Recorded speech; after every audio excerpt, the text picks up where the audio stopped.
Hello friends, welcome. எல்லாரும் எப்படி இருக்கிறீங்க? இன்னைக்கு நம்ம காலிஃப்ளவர் போட்டு தக்காளி போட்டு ஃப்ரை பண்ண போகிறோம். அதோட ஒரு பட்டாணி கோஸ் பொரியல் பார்க்கலாம். காலிஃப்ளவருக்கு கடுகு உளுத்தம்பருப்பு ஃபஸ்ட்டு தாளிச்சுக்கலாம். தாளிச்சுட்டு அதோட ஆனியன் கட் பண்ணி வச்சுருக்கிறேன், அதையும் இதோட சேர்த்துக்கோங்க.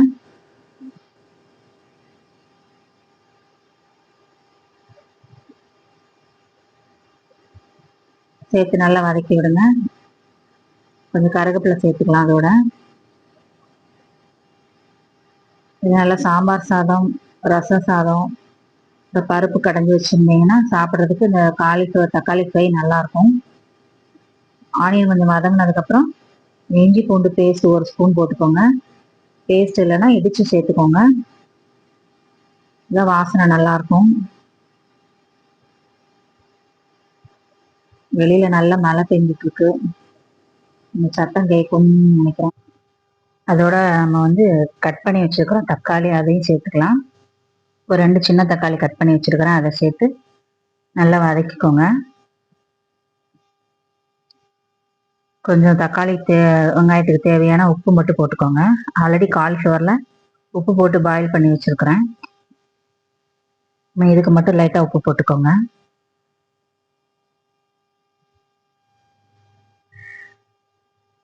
காலிஃப்ளவர் ஆஃப் பாயில் பண்ணி வச்சுருக்கிறேன், அதை இதோட சேர்த்துக்கலாம். ஃபுல்லாக குக் பண்ண வேண்டாம், தக்காளியோடு போட்டு நம்ம குக் பண்ண போகிறோம்ல, அதனால் ஆஃப் பாயில் மட்டும் பண்ணிக்கோங்க காலிஃப்ளவரை. ஒரு 1/4 ஸ்பூன் மஞ்சள் தூள், ஒரு 1.5 ஸ்பூன் குழம்பு மிளகாய் தூள் போட்டுக்கோங்க. உங்கள் காரத்துக்கு ஏற்ற மாதிரி மிளகாய் தூள் போட்டுக்கோங்க. காலிஃப்ளவரை இதோட சேர்த்துடலாம். காலிஃப்ளவரில் வாரத்துக்கு 1 நாள் மட்டும் சாப்பிடுங்க, டெய்லிலாம் சாப்பிடக்கூடாது. இது நல்லா அந்த மசாலாவில் மிக்ஸ் ஆகிற அளவுக்கு நல்லா பரட்டி விட்டுக்கோங்க. அப்பப்போ தண்ணி கொஞ்சம் ஊற்றி மூடி போட்டு மிக்ஸ் பண்ணி விட்டுக்கோங்க.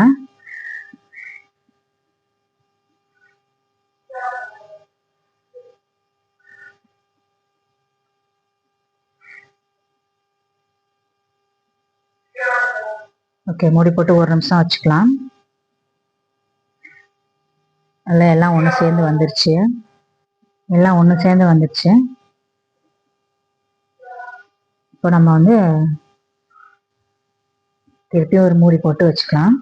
அந்த மசாலா மிளகாத்தூள்லாம் வேகணும், அதுக்காக மிக்ஸ் பண்ணிவிட்டு மறுபடியும் மூடி போட்டு குக் பண்ணுங்க. ஓகே, ரெடி ஆயிடுச்சு. உங்களுக்கு ஆயில் வேணும்னா ஊற்றிக்கோங்க, லைட்டாக ஊற்றிக்கோங்க. பெரும்பாலும் ஆயில் அதிகமாக ஊற்றிக்காதீங்க, லைட்டாக ஊற்றிக்கோங்க போதும். ஓகே, இப்போ நம்ம இது சாப்பிட ரெடி ஆயிடுச்சு. நல்லா சாம்பார் சாதத்துக்கு சூப்பராக இருக்கும். இப்போ நம்ம பட்டாணி எடுத்துக்கிறேன் கோஸ் பொரியலுக்கு.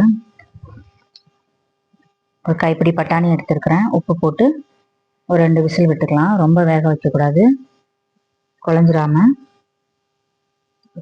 கோஸ் கட் பண்ணி வச்சுருக்கிறேன், இதை நம்ம தண்ணியில் போட்டு அலசி வச்சுக்கலாம். பட்டாணி உங்களுக்கு ஃப்ரெஷ் பட்டாணி இருந்தால் கோஸ் கூடயே போட்டு வேக வைங்க. இது ட்ரை பட்டாணி ஊற வச்சுருக்கிறேன், ஊற வச்சனால குக்கரில் வேக வச்சுக்கிறேன். 2 விசில் தான் வைக்கணும். கடாயில் கொஞ்சம் ஆயில் வச்சுட்டு கடுகு உளுத்தம்பருப்பு போட்டு தாளித்து எடுத்துக்கலாம். அதோட காஞ்ச மிளகாய் கட் பண்ணி வச்சுருக்கிற வெங்காயமும் சேர்த்துக்கலாம்.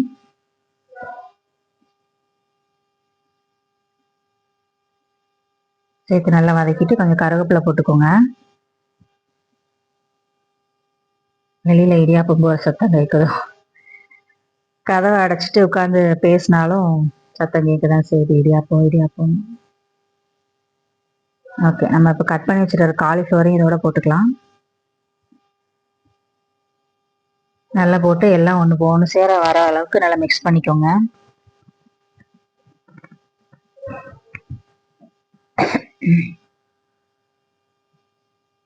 மிக்ஸ் பண்ணிவிட்டு அதிலே தண்ணி இருக்கும், நம்ம தண்ணியில் கழுவிட்டு அப்படியே போடுறதுனால அந்த ஈரத்திலே வெந்துடும்.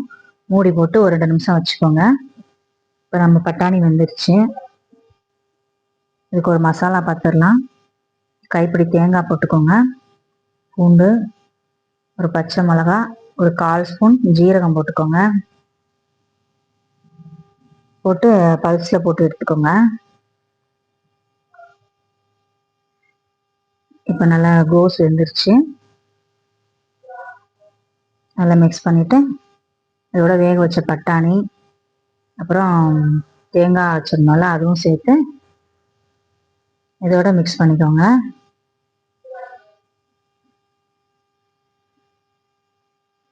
தேங்காய் நீங்கள் வெறும் பூவாக கூட அப்படியே போடலாம்.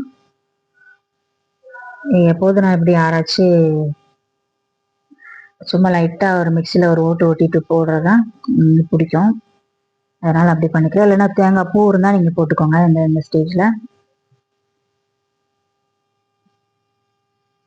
ஓகே, ஒரு அப்படியே வச்சுட்டு ஸ்லோ ஃப்ளேமில் ஒரு நிமிஷம் அப்படியே மூடி போட்டு குக் பண்ணிக்கோங்க. அதெல்லாம் வேகணும், அந்த மசாலாலாம் வேகணும். அதனால ஸ்லோ ஃப்ளேமில் ஒரு நிமிஷம் வச்சுக்கோங்க. நல்லா ரெடி ஆயிடுச்சு. இது நல்லா சாதத்துக்கு எல்லா குழம்புக்குமே இது நல்லாயிருக்கும். எல்லா குழம்பு எந்த குழம்பு வச்சாலும் இந்த பொரியல் வச்சுன்னா சாப்பிட்டிங்கன்னா சூப்பராக இருக்கும்.